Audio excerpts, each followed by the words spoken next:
The 15-Point Plan is part of the Win, Make, Give podcast network.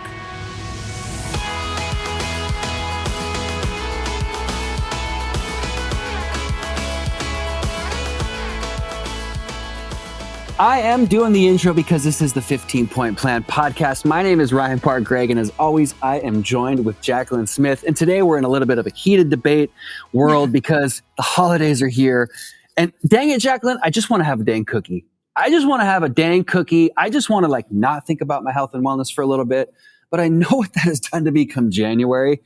And it seems like you and I maybe aren't quite on the same page about how we're going to approach the holidays and these sweets and these treats and all of the good things that we want to eat. Well, so what do we do? Let's back up here. So we're having this conversation, right? And Ryan's talking about moderation and rules and all these crazy ideas. And so I literally was like, wait, are you going to have a cookie, Ryan? Right? I wanted to know. So yeah, we are in a little bit of a debate. We are thinking through, okay, how do you approach the holidays? And Ryan, you had three options. What are the three options?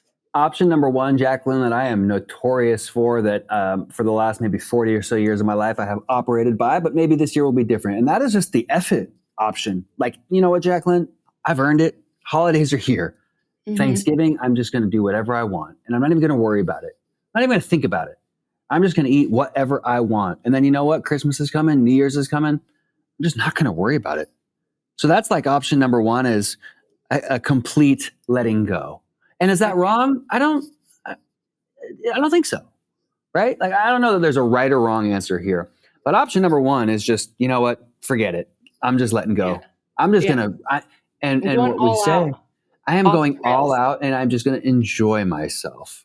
Okay. These holidays. That would be option number one. And I have been there, but I don't think that's the option that I'm going for this year, Jacqueline. What do you think about that option number one, and what should we expand on? Or what do you think? Is that the option you're going with? Okay. So when you were just sharing about option one, it reminded me of this particular holiday. And I don't know that it was much of a holiday. It turned out to be a bit of a nightmare in a way, but it was during COVID. And some of you know this, but I'm Canadian, and we went up to visit my parents. And that year, Canada was very strict, and we had to fill out all of this information, and we had to basically quarantine. Down here in Washington, during quarantine, there were people out walking on the trails, all over the place. It wasn't real quarantine. But up there, it was actual quarantine. Do not leave your property. Not even go for a walk. And so we go up there. We're in this 1,800 square foot house with our three kids. My sister was there. My niece was there. My parents. And we were on this property, for 2 weeks. You had to be quarantined for 14 days over the holidays. And so, yeah, I was like, you know what? Screw all the rules. There is, nothing else to do but think about what we were going to make for the next meal and decorating Christmas cookies, doing all the holiday things. And I have to tell you, it was kind of fun at first. Right. And then towards the end, I was not feeling good. And we came home, and I think that was the most weight I had gained in a holiday season. It was so bad because remember, we couldn't really do much either. So we were just at the house the whole time. Right. And my mom had bought this rickety treadmill from Marketplace. So we would have something in the garage, but it stopped working, and it was just not good. And so the idea of going completely off the rails is super fun, but maybe not for 2 full weeks, right? Yeah. Because no, I didn't feel good after that. So was it fun? Absolutely, at the beginning for sure. And does it sound kind of fun now to be yeah, I do not want to talk about rules or moderation for Thanksgiving. That just does not sound fun to me. And so when Ryan brought this idea up to do an episode about how to enjoy the holidays without completely going off the rails, That did not sound like something I wanted to really talk about. But here we are. We're talking about it. So he won. And Well, and it's so true. And I think you nailed it with those two words. It's good. It's fun at first. mm-hmm. But then we get into these negative habits and these negative patterns. And it's so easy to go down that negative road and then find yourself at the bottom of that negative hill. And you mentioned weight gain. When I did that a couple years ago, I try to stay around 175 pounds.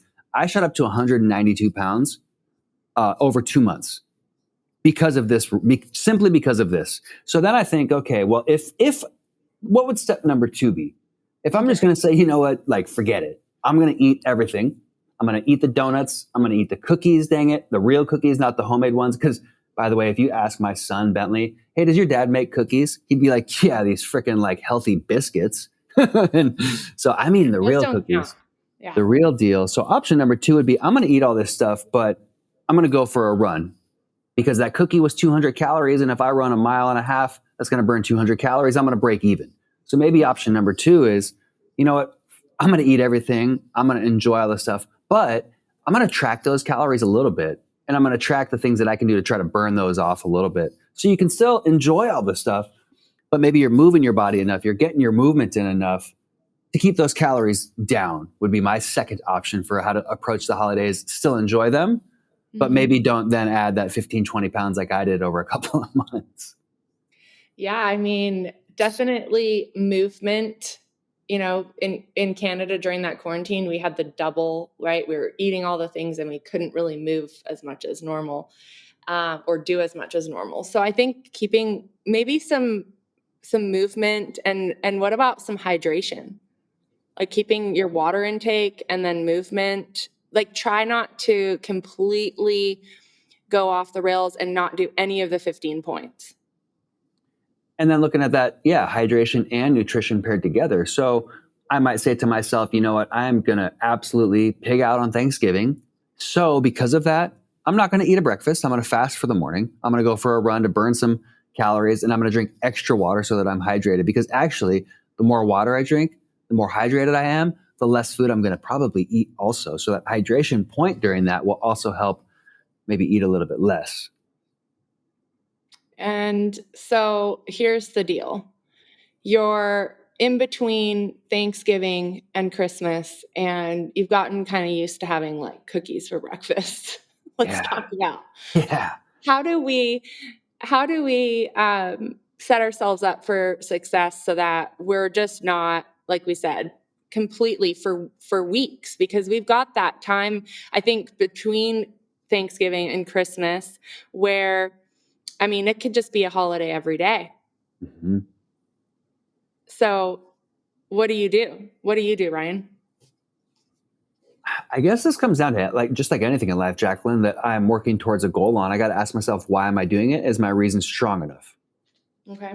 And I have been there enough times now that I just know how I will feel a month or two later and the hole that I will have to dig myself out of. And I've done that enough times that I know that negative feeling and I don't want to be there. And that for me, fortunately, is now strong enough. I just know what it's going to do for me, and I know what January is going to look like. And I know that the year I'm starting behind and I'm catching up and getting back to my point of peak performance. And so for me, that's enough. I know what it's going to do for me and how I'm going to feel if I do that too much.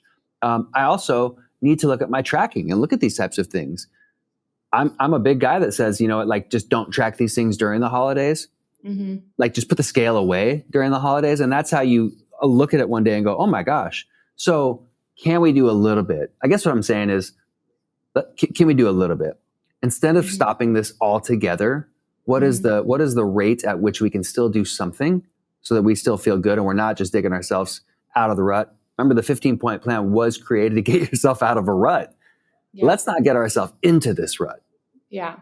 We use it to keep out of a rut, right? Yeah, that's right. That's right. So then thinking, okay, well, if option number 1 is like, screw it, I'm just going to go all in. Mm-hmm. Option number 2 would be, you know what, I'm going all in, but I'm going to do some things to at least stay ahead of it. I'm going to hydrate more. Maybe I fast in the morning, or maybe I burn some calories to burn those things off. But the last option that we talked about that you didn't love this one, Jacqueline, and I tried to like offer some recipes and stuff, and then I realized that's a really lame podcast to talk about. So if you want some cool, healthy recipes, you just got to follow me on Instagram at Ryan Park Greigg. because what I like to do, Jacqueline, is I like to find the ways that I can enjoy the sweets and the treats, but maybe in those alternative forms that just aren't Mhm. as high in calories or aren't as high Mhm. in sugar. Again, joking about the biscuits that I make that to me are pretty dang good, but you know what? They're like made with oats. They're made with sugar-free dark chocolate. Mhm. They're made with coconut oil. They're made with these things that maybe just are a little healthier. And funny thing is, when you eat those enough for over a long time, like for example, when you eat what's that ice cream? Halo Top ice cream. Mhm. It's like 300 calories for one pint, so I can eat like 3 pints instead of one Ben and Jerry's pint. Yeah, yeah, yeah. But when you eat those things, the alternatives, when you do that long enough, eventually Yeah. they become normal, right? And so the idea is to eat those long enough and have those enough in your life that those become good for you, right? Those are your sweet treats and they don't maybe impact you as much as the other ones do. So that would be option number 3 for me. What are the things that I can replace and still have those treats in there that are Mhm. going to be just a little bit healthier so I don't have to go run as many miles to burn off those calories when I'm all done? I mean, there's some days where there ain't no amount of miles I'm gonna run to burn off some There's like that. those days at mom's with the cookies. But here's something that I wanna go back to that you said, I think when you were talking about option 2, you were talking about tracking, and it made me think of the quote, "We don't rise to the level of our goals, Mm, we fall to the level of our systems." So, if we have a system, right, that we stick to, maybe for you it's tracking your calorie intake. For some people, maybe it's, a number of steps they want to walk every day or a number of miles they want to run every week. Maybe it's meal prepping on Sundays, so you have healthy, at least breakfast and lunch and snacks, while you're still, I mean, most of us are working, between Thanksgiving and Christmas, so that at least you're you're maintaining your systems, your health systems.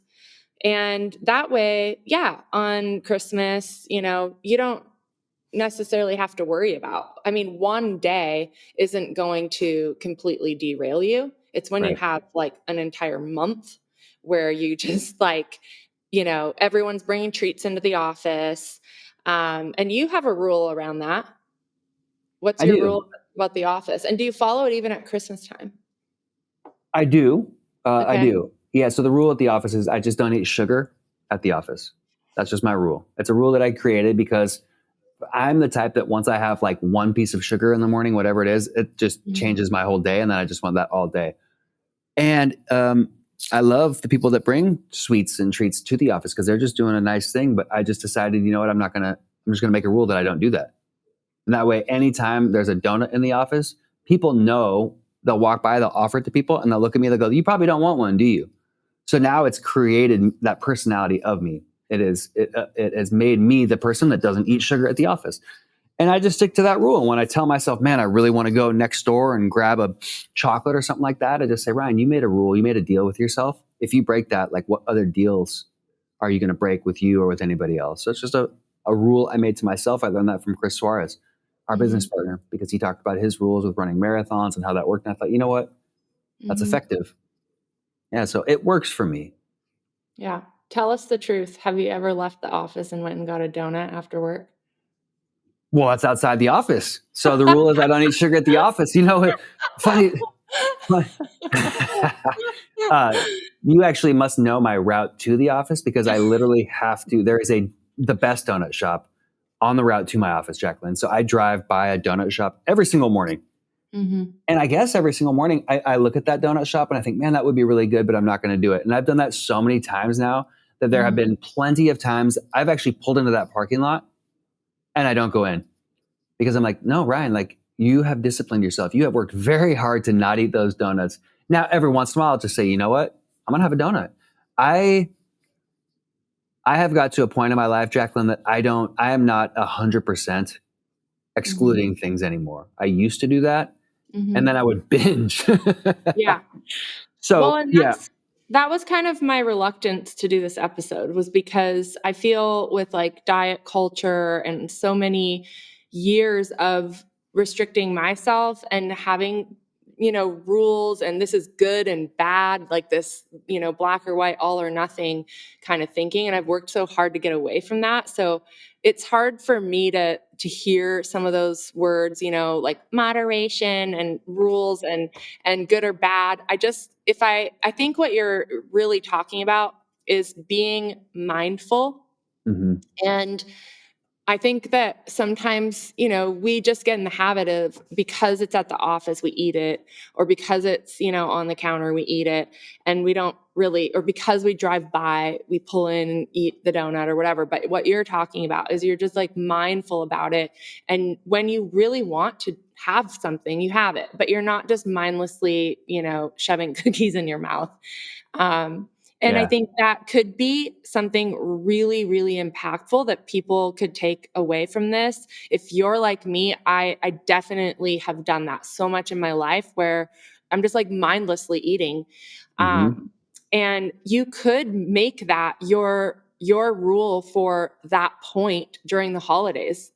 Maybe it's not even, sitting crisscross applesauce meditating for you to get your mindfulness point. Maybe it's I made mindful choices about what I put in my mouth over the holidays. And So if I true. did that every day, then I get my point for mindfulness. So I think that's really what you're talking about when you give these options. And what you want to do is, I want to be mindful. If there's a healthier way I can enjoy something, I want to do that. If I can incorporate more movement to balance, what I'm maybe eating differently with my nutrition, if I can maintain my hydration or increase it, to keep things, flushing through my body, like that's what you're talking about. It's all mindfulness practices as it relates to your nutrition.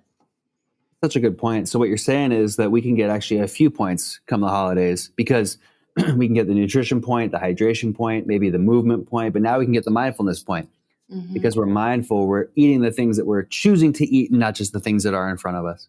And Yeah. if you want to have the cookie, but do it because you purposely want to have a cookie, not because there's a cookie just right in front of you. Yeah. In honor of our 15-point plan founder, Ben Kinney, if you share this episode with us and let us know that you've listened to it, we'll send you his mom's special no-bake cookie recipe. And you can mindfully enjoy those cookies over the holidays. Ryan, any closing thoughts?